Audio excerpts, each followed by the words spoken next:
Hola, ¿qué tal compañeros? Muy buenas tardes. Un gusto saludarlos nuevamente a través de este medio, deseándoles sobre todo paz y bien. Hoy vamos a continuar nuestro estudio de Sagrada Escritura en la materia del Evangelio según San Mateo. Hoy vamos a estudiar el capítulo número 2 del Evangelio de San Mateo, para que por favor pues vayas preparando tu Biblia y tu manual, porque vamos a darle una pequeña lectura y poder así pues procesar lo que es este capítulo número 2 del Evangelio de Mateo.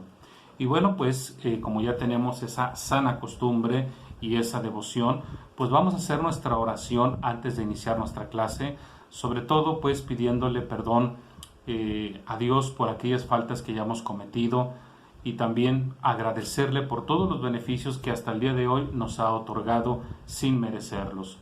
No perdamos de vista pues que ya estamos en el tiempo ordinario.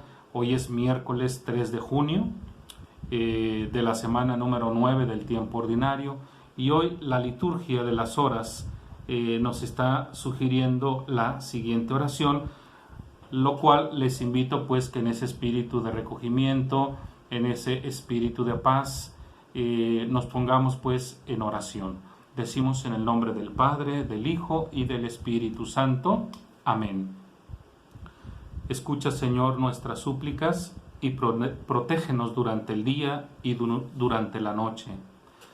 Tú que eres siempre inmutable, da firmeza a los que vivimos sujetos a la sucesión de los tiempos y de las horas. Por nuestro Señor Jesucristo, tu Hijo, que vive y reina contigo en la unidad del Espíritu Santo y es Dios por los siglos de los siglos. Amén. El Señor nos bendiga, nos guarde de todo mal y nos lleve a la vida eterna. Amén. Bien, pues vamos a continuar nuestra clase. Yo quiero compartirles de un libro que leí hace mucho sobre el Evangelio de Mateo. Este autor, aquí en la página 236 de este libro, me gusta mucho lo que él expresa aquí. Dice: ¿cuál es el propósito del Evangelio de San Mateo? Les comparto algunos párrafos nada más. Dice: Jesús predicó y actuó en Palestina. Se puede decir que el ámbito de su misión fue relativamente pequeño, entre Galilea y Jerusalén. Los primeros destinatarios de su mensaje fueron todos judíos. Lo fueron sus seguidores más cercanos, es decir, los apóstoles. Y él mismo, o sea, Jesús, fue también un judío. Aunque decidido a romper, fíjense bien, decidido a romper con ciertos esquemas inveterados y obsoletos. Continúa el siguiente párrafo. A pesar de que Jesús de Nazaret llegó no solo a revolucionar el judaísmo de su tiempo, sino incluso a inaugurar un movimiento nuevo, para comprenderlo, aquí viene lo importante, lo que dice este autor, para comprenderlo, es decir, para comprender este movimiento que Jesús inauguró, dice, es preciso remontarnos al ambiente judío de la época. Y Mateo, no obstante lo tardío de la redacción final del Evangelio, quizás después del 80, conserva en gran medida ese sabor original.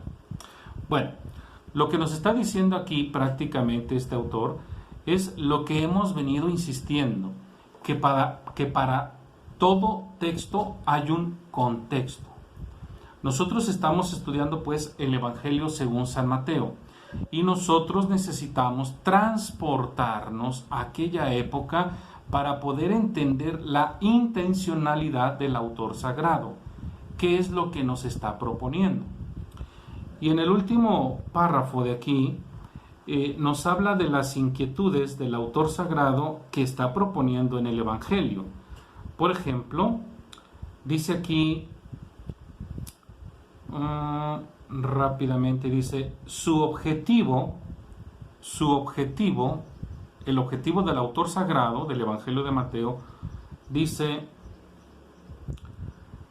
es responder o era responder a las cuestiones surgidas de la comunidad mencionada.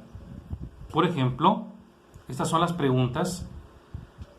¿Cuál es el valor de las profecías y de la ley? Esa es una incógnita que hay que disipar, que hay que de alguna manera explicar. Hay que despejarla. Otra. Dice, ¿el Antiguo Testamento sigue siendo válido? Tercer pregunta. ¿Se puede ser cristiano sin observar las prácticas judías o estas son totalmente necesarias? Otra pregunta más. ¿Hasta qué punto es válida la apertura de la fe hacia los paganos? Y por último, ¿cómo queda entonces el proyecto de Dios iniciado con el pueblo de Israel? Es decir, estas serían, vamos a decir así, las preguntas que están en la comunidad cristiana de aquella época y que el autor sagrado ha sabido captar y ahora pretende precisamente esclarecer todas esas inquietudes. Eso es lo que está tratando de decirnos esta introducción en este libro que yo, pues bueno, ya lo había leído y quise compartir con ustedes estos puntitos. Bueno, dicho esto, aquí tengo nuestro manual. Recuerden que estamos pues con este manual que es el Evangelio de Mateo y estoy en la página número 16. En la página 16, en el punto número 3, nos habla de la dimensión teológica y el inciso A nos habla de la cristología. Yo les he dicho oportunamente que cada evangelio, a saber, Marcos, Mateo, Lucas y Juan, estos 4 evangelios, cada uno de ellos tiene su propia personalidad. Cada uno de ellos conserva su propia originalidad. Cada uno de estos, por lo tanto, nos va a presentar su cristología. Es decir, cada uno de estos autores sagrados, cómo conciben a Jesús. Por eso es que en algún evangelio se nos va a hablar de Jesús con el siguiente calificativo, Mesías. En otro evangelio se nos va a llamar Jesucristo con el calificativo de Salvador. El evangelio de Juan, por ejemplo, dice que Jesús es el Cordero de Dios. Y tenemos el evangelio de Marcos, por ejemplo, que nos presenta a Jesús como el Hijo de Dios. Estos son títulos cristológicos. Por eso, entre la página 16 de tu manual, 17, 18 y 19, prácticamente nos encontramos con unos títulos cristológicos. Por ejemplo, primero, Mesías, en la página 16. En la página 17, Hijo de Dios. En la página 18, pero viene el título en la página 7, Señor. Y luego en la página 18, Dios con nosotros. Y por último, en la página 19, el Hijo del Hombre. El Hijo del Hombre. No es Hijo de Hombre, no. Hijo del Hombre. Si dijera Hijo de Hombre, se refiere a un ser humano, neto. Pero dice Hijo del Hombre, entonces hace referencia a Hijo de Dios. Es como un sinónimo de ese título, Hijo de Dios. Pues bien, de nuestro manual, el día de hoy quiero que nos fijemos en este título cristológico que está en la página 18.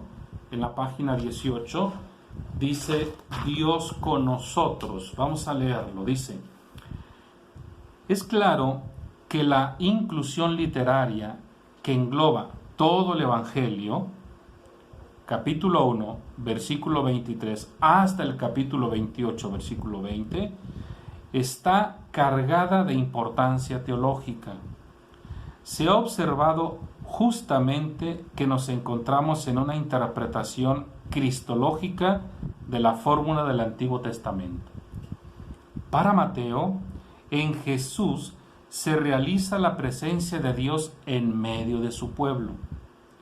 Y consecuentemente, este nuevo pueblo de Dios se caracteriza por su relación con Jesús.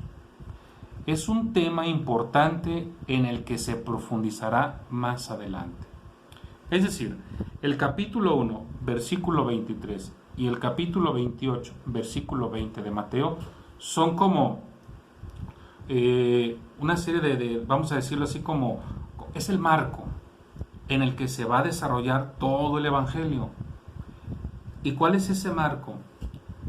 Dios está con su pueblo. Es el Dios con nosotros. Esto lo estoy sacando aquí a colación porque vamos a estudiar el capítulo 2 del Evangelio de Mateo. Y en el capítulo 2 nosotros nos encontramos con unos personajes venidos de Oriente. ¿Qué significado tienen estos personajes en el Evangelio de Mateo? Que solamente Él y solo Él es el que los está demostrando, porque estos relatos que estamos estudiando de capítulo 1, capítulo 2 de Mateo son únicos. Ya vendrá una réplica en Lucas, pero sobre todo esto es lo que trae la novedad del Evangelio de Mateo. Bien, continúo. Segundo párrafo. En el capítulo 18, versículo 20, Jesús funda el poder de la comunidad y la eficacia de su oración en la promesa de que donde estén dos o más reunidos en mi nombre, allí estoy yo en medio de ellos. Por lo tanto, Jesús, que por su nacimiento humano era Dios con nosotros, continúa desempeñando este papel más allá de su vida terrestre. Si hay que entender Mateo 18:20 a la luz del dicho rabínico, si dos están juntos ocupados en las palabras de la ley, la Shekinah habita entre ellos. Las implicaciones cristológicas son enormes porque Jesús toma el puesto de la Shekinah. La Shekinah, para que se entienda, es la gloria de Dios.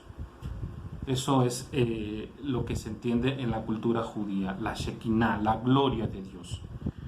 Bien, hasta aquí le dejo en este título cristológico, el Dios con nosotros. Ahora paso al Evangelio, vamos al Evangelio, capítulo 2, versículos del 1 al 23, prácticamente estamos hablando de que tiene 23 versículos el capítulo 2, el cual está dividido en dos perícopas. Aquí en la Biblia de América, que es la que yo tengo aquí, está dividida en dos perícopas. Espero que entiendas ya este término de la perícopa.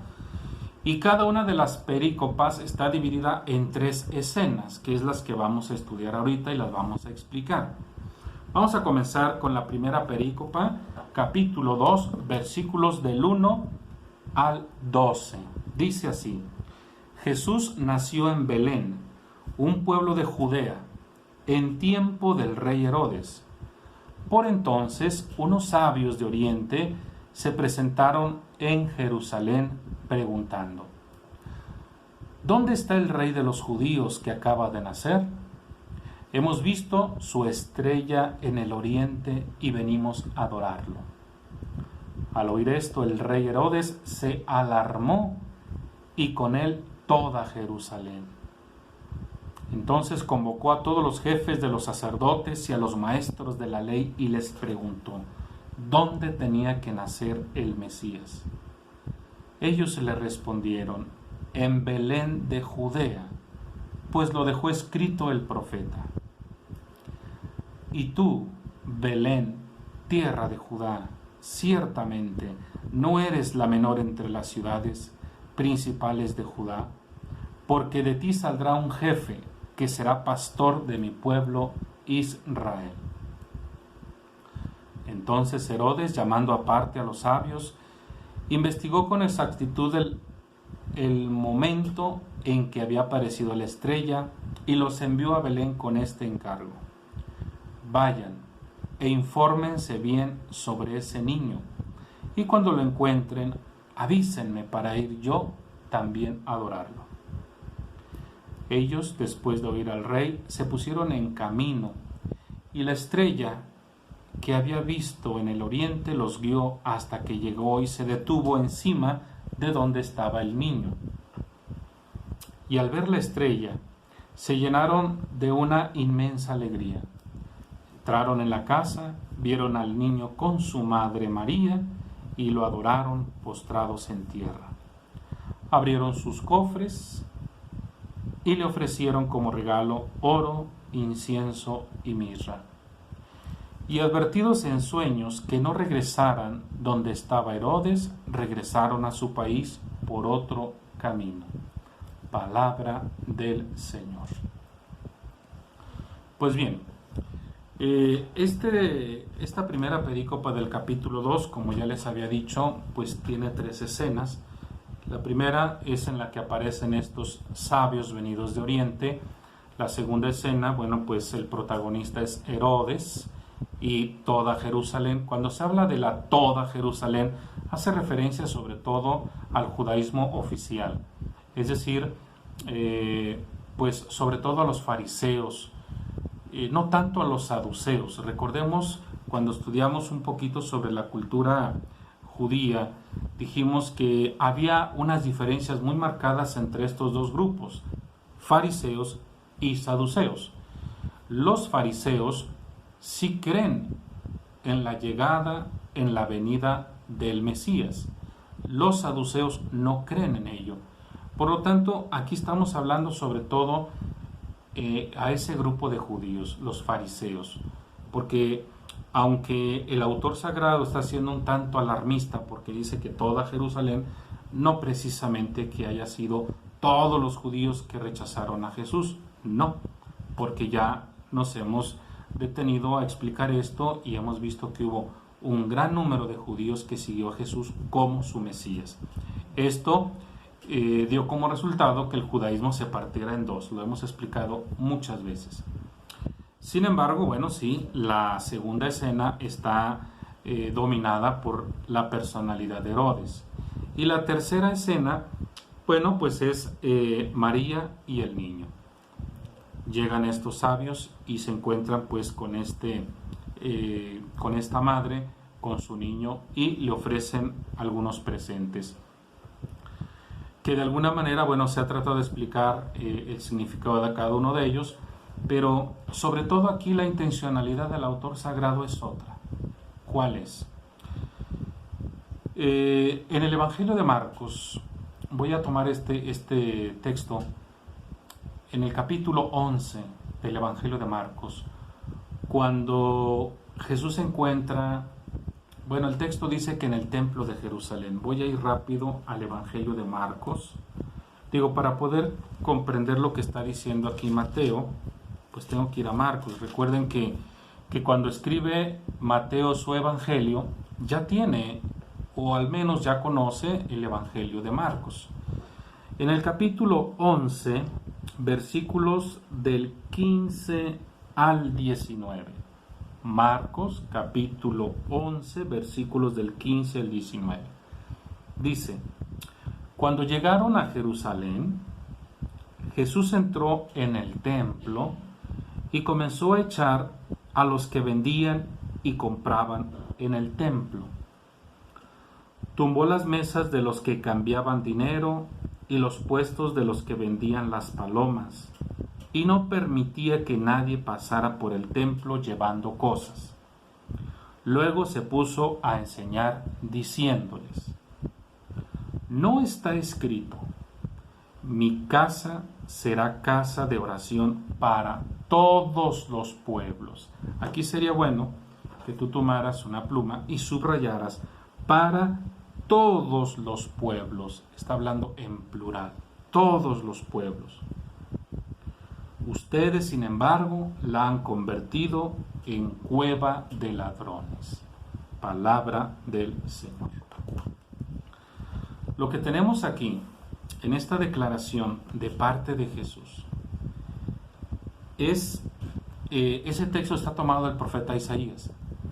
El profeta Isaías es uno de los profetas muy venerados por el pueblo judío de aquella época, y el profeta Isaías deja en claro que el futuro Mesías, porque recordemos que en el siglo VII, en el siglo VIII antes de Cristo, pues evidentemente se tenía la concepción de un Mesías, pero no se sabía cuándo iba a llegar.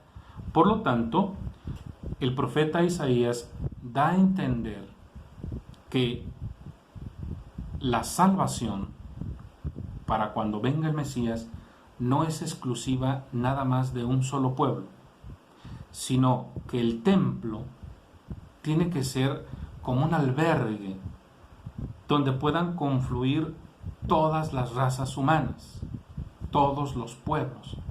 Por eso el enfado de Jesús. Dice, la casa de mi Padre es casa de oración para todos los pueblos y ustedes la han convertido en una cueva de ladrones. Es decir, se la han apropiado. Se creen que son exclusivos y por lo tanto hay que excluir a todo aquel que no es judío. Eso es lo que está diciendo el Evangelio de Marcos. Por eso Mateo, teniendo como base ello, escribe este capítulo número 2, en el que nos presenta a unos sabios de Oriente. Estos sabios venidos de Oriente, dice el texto, para Mateo, ¿qué representan? Bueno, evidentemente representan a la comunidad pagana, porque nosotros vemos aquí que estos sabios vienen de un lugar muy lejano y vienen nada más y nada menos que a encontrarse con un niño recién nacido que es un nuevo rey. Es decir, estos paganos reconocen ya a Jesús niño como el verdadero rey de reyes. Ahora, es interesante el movimiento que hace la estrella. En el libro de los Números, de hecho aquí tenemos nosotros el texto paralelo, Números capítulo 24, versículo 17. Ahí este texto nos habla sobre la concepción que se tenía en el judaísmo tardío, de que cuando viniese el Mesías, una estrella tendría que simbolizarlo. Por eso Mateo, que conoce naturalmente todas estas profecías, aquí la está utilizando. Nada más que es muy importante lo siguiente: la estrella hace una primera parada, porque entre Jerusalén y Belén hay una distancia considerable, en kilómetros, por supuesto. Entonces, cualquiera diría, oye, ¿qué le pasó a la estrella? ¿Se equivocó? ¿Por qué llegó a Belén? ¿Por qué llegó a Jerusalén y no a Belén? Entonces parece que hizo una parada. Lo que está tratando de decir aquí el autor del Evangelio de Mateo es que este reconocimiento de Jesús niño como el Mesías debió de haberlo hecho en primerísimo lugar el pueblo judío, que Mateo dice que es toda Jerusalén. Sin embargo, estos no lo reconocen. Aquí ya hay una anticipación de lo que va a pasar más adelante. No van a reconocer a Jesús como el Mesías. Entonces, aquí el autor sagrado nos está presentando de una manera magistral dos tipos de personas. Aquellos que conocen perfectamente bien las profecías y no son capaces de abrir no tanto sus ojos, sino su corazón y reconocer a Jesús como su Mesías. Y vemos la contrapartida, unos paganos que no están habituados a esas profecías y sin embargo vienen desde lejos y reconocen a Jesús como el Mesías. Entonces, aquí prácticamente ya el autor sagrado nos está dejando entrever algo muy importante: que ese Dios Salvador no es nada más para este pueblo de Israel, sino que es para todos. De ahí el término Dios con nosotros. Dios no es exclusivo de ti, de mí o de nosotros. Dios es Dios de todos. Espero que se entienda, porque esto es lo que está tratando de decir aquí el autor sagrado. Ahora bien, tendríamos entonces por consecuencia que la actitud de parte de estos sabios venidos de Oriente para Mateo quiere imprimir en la mente y en el corazón de sus interlocutores, que en este caso sus destinatarios no son netamente judíos, sino que también ya tenemos paganos, bueno, que vean en estos sabios venidos de Oriente, que a fin de cuentas son extranjeros, que se identifiquen pues, y que sepan de una vez por todas que están en el camino correcto. Es decir, que ese Dios de Abraham, que ese Dios de Isaac, que ese Dios de Jacob, también es Dios de ellos. La actitud entonces de estos sabios de Jerusalén, de estos sabios venidos de Oriente en Jerusalén, es positiva. Vamos, es como lo vimos en la genealogía. En la genealogía de Jesús que vimos en el capítulo número 1, versículos del 1 al 16, nosotros nos encontramos con personajes, particularmente mujeres, de no muy buena reputación. Ya desde ahí el autor sagrado nos estaba dando la oportunidad de entender que en el plan de Dios caben también aquellos que la sociedad ha rechazado. Es decir, ya desde aquí el autor sagrado como que nos está dejando entrever que Dios viene para todos, siempre y cuando abran su corazón. Por último, otro detalle. Vemos a estos sabios que una vez que encuentran al niño con su madre, dice, lo adoraron y se postraron en tierra. El verbo griego proskineo, si no me equivoco, implica esa genuflexión, esa adoración. Naturalmente que el pueblo judío estaba muy acostumbrado a ver esto, ya que estuvieron por allá en Babilonia y veían cómo aquellos locales de por allá le rendían culto a sus falsos ídolos y cómo se postraban. Entonces el hecho de ver aquí a estos extranjeros postrándose ante Jesús, aquí hay una muestra palpable de que Jesús es el Mesías y que este Jesús niño como Mesías es reconocido incluso por aquellos que nada tienen que ver con el judaísmo. Y además, estos sabios venidos de Oriente se comportan de manera tan obediente, pero tan obediente, que son capaces incluso de ir en contra de sus propias convicciones.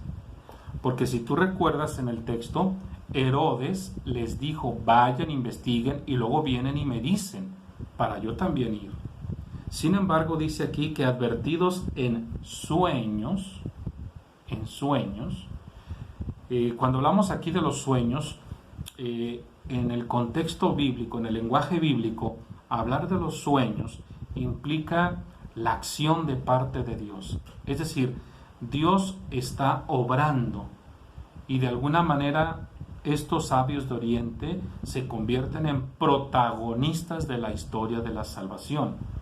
Por lo tanto, estos sabios de Oriente, al igual que José, son dos figuras importantes en las que los destinatarios del Evangelio de Mateo tienen que considerar como personas obedientes a la voluntad de Dios, incluso yendo en contra de sus propias convicciones. Por eso dice, y advertidos en sueños que no regresaran donde estaba Herodes, regresaron a su país por otro camino.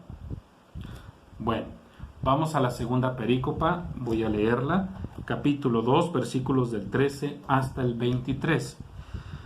Cuando se fueron, el ángel del Señor se apareció en sueños a José y le dijo, levántate, toma al niño y a su madre, huye a Egipto y quédate allí hasta que yo te avise, porque Herodes va a buscar al niño para matarlo. José se levantó de noche, tomó al niño y a su madre y partió hacia Egipto, donde permaneció hasta la muerte de Herodes. Así se cumplió lo que había anunciado el Señor por el profeta. De Egipto llamé a mi hijo.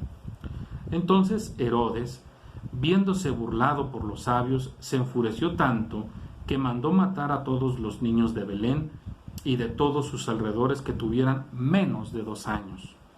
conforme a la información que había recibido de los sabios. Así se cumplió lo anunciado por el profeta Jeremías. Se ha escuchado en Ramá un clamor, un gran llanto y lamento. Es Raquel que llora por sus hijos y no quiere consolarse porque ya no existen. Cuando murió Herodes, el ángel del Señor se apareció en sueños a José en Egipto y le dijo: levántate, toma al niño y a su madre y regresa a la tierra de Israel, porque han muerto los que atentaban contra la vida del niño. José se levantó, tomó al niño y a su madre y regresó con ellos a la tierra de Israel. Pero al oír que Arquelao reinaba en Judea como sucesor de su padre Herodes, tuvo miedo de ir ahí. Entonces, avisado en sueños, se retiró a la región de Galilea y se fue a vivir a un pueblo llamado Nazaret. De esta manera se cumplió lo anunciado por los profetas, que sería llamado Nazareno, palabra del Señor. Bien, volviendo a nuestro manual, vamos a nuestro manual, pero ahora vamos a la página número 16. Nada más para recordar un poquito lo que dice el inciso A con relación a la cristología.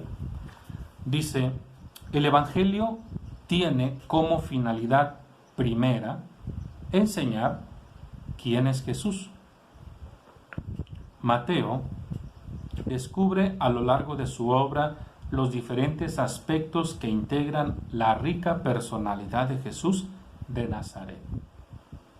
Pues bien, lo habíamos dicho al principio del estudio del Evangelio, en la introducción, que los primeros capítulos del Evangelio de Mateo, particularmente el capítulo 1 y el capítulo 2, son cristológicos, en los que el autor sagrado está tratando por todos los medios posibles de dejar en claro que Jesús es el Mesías tan esperado por el pueblo judío, y para ello está citando a varios profetas, como lo vimos en el capítulo 1, ahora en el capítulo 2, estamos viendo prácticamente la última profecía, será llamado Nazareno. Por lo tanto, esto no es una casualidad, es una intencionalidad de parte del autor sagrado para despejar esas dudas, para despejar esas incógnitas con relación a la pregunta de que si Jesús era el Mesías o no. Bien, en esta segunda perícopa del capítulo 2 también encontramos 3 escenas. La primera y la tercera, el protagonista es José. En la segunda escena, el protagonista nuevamente es Herodes. Sin embargo, aquí el autor sagrado está jugando con un paralelismo, porque está dejando entrever en este relato prácticamente la historia de Israel, la misma historia que vivió el pueblo estando en Egipto y siendo rescatado por Dios a través de Moisés y llevado a la tierra prometida. Esto es lo que encontramos aquí.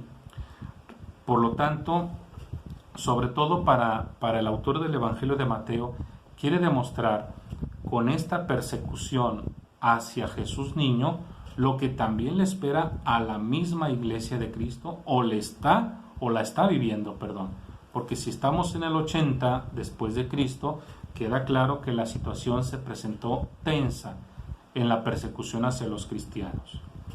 A ver, yo no quisiera que por favor no nos confundiéramos, y vuelvo a lo mismo. Es importante que nosotros conozcamos el contexto histórico en el que se escribió el Evangelio de Mateo. Lo dije al principio. Por lo tanto, para cuando se escribe el Evangelio de Mateo ya había pasado una persecución, estaba a punto de desencadenarse otra persecución cristiana, y por lo tanto lo que nos está demostrando el autor sagrado aquí es que a Jesús también lo persiguieron. Por lo tanto, esa experiencia de persecución que estaba sufriendo la comunidad cristiana de aquella época, al leer estos relatos les cae en cuenta que es lo mismo que ellos están sufriendo. Es por tanto una manera de decirles a estos cristianos, tanto judíos como paganos, hey, tome nota, también Jesús fue perseguido. Ahora, lo que nosotros vamos a recalcar aquí es sobre todo la obediencia de parte de José. Por eso, en la primera escena y la tercera escena de esta segunda perícopa del capítulo 2, el protagonista es José. Vemos pues qué es lo que pretende el autor sagrado. Que cada uno de aquellos que han aceptado a Jesús como su Mesías tengan esa capacidad de obedecerle a pesar de las adversidades, a pesar de las dificultades. ¿Que es posible que perdamos la vida? Sí es posible. Pero no es perder la vida por perderla y nada más, sino con un sentido. ¿Cuál es ese sentido? Un sentido salvífico. Y para que esta pérdida de la vida tenga ese sentido, nos presenta la afirmación de algunos profetas. Por ejemplo, aquí está citando a Jeremías. Recordemos que el profeta Jeremías fue testigo ocular del momento desastroso en la historia de su pueblo de Israel, cuando fueron llevados, cuando fueron cautivados precisamente y se los llevaron a Babilonia. Jeremías iba entre la bola, podríamos decirlo. Sin embargo, el general de Nabucodonosor lo reconoce, que va en la caravana a Jeremías, y le dice a Jeremías prácticamente que él no tiene nada que hacer ahí, que se regrese, que si se quiere ir a Jerusalén, se quiere quedar, que se vaya a donde él quiera. Esto lo vemos en el libro de Jeremías ampliamente explicado. Sin embargo, Jeremías dice que en Ramá, sí, porque ahí fue precisamente donde juntaron a todos los judíos para llevárselos a Babilonia. Y nos habla de Raquel. La tumba de Raquel se encuentra en Belén precisamente, y entonces el autor sagrado del Evangelio de Mateo está tomando esta referencia, haciendo una alusión de que Raquel llora porque precisamente a Jesús se lo van a llevar pues hacia Egipto. Es una interpretación que está haciendo sobre todo el autor del Evangelio de Mateo. La última profecía dice que se lo llevaron a Nazaret y por lo tanto será llamado Nazareno. Bueno, la palabra es Nazir. ¿Y qué significa? Para no confundirlo, es un término muy rápido, sería consagrado. Eso es lo que implica. Tenemos el caso de Sansón. Este juez pues era un nazir, un nazareo. Entonces aquí lo que está tratando de dejar en claro el autor sagrado pues es que todas estas profecías tenían como finalidad demostrar que Jesús es el Mesías. Para él es muy importante, lo mismo para la comunidad que está un tanto confundida, y en ese momento empiezan a dudar de Jesús, si es o no es el Mesías. Para ello, el autor o los autores del Evangelio de Mateo tuvieron que echar mano de todas esas profecías para poder hilvanar el Antiguo Testamento con el Nuevo Testamento. En Jesús no se rompe la continuidad, no, sigue. Esto es lo que está tratando pues el autor sagrado del Evangelio de Mateo en estos 2 capítulos que hemos estudiado. Espero que haya quedado comprendido. Son 2 capítulos netamente cristológicos, donde lo que se busca es demostrar que Jesús es el Mesías. Nota importante: estos 2 capítulos que yo acabo de leer muy probablemente se escribieron posterior al término del Evangelio. Yo les he dicho más de una vez que el autor sagrado de cualquier libro de la Biblia no se puso a escribir, vamos a decir, ok, voy a escribir el Evangelio y voy a empezar pues por la genealogía de Jesús. No, esto no fue así.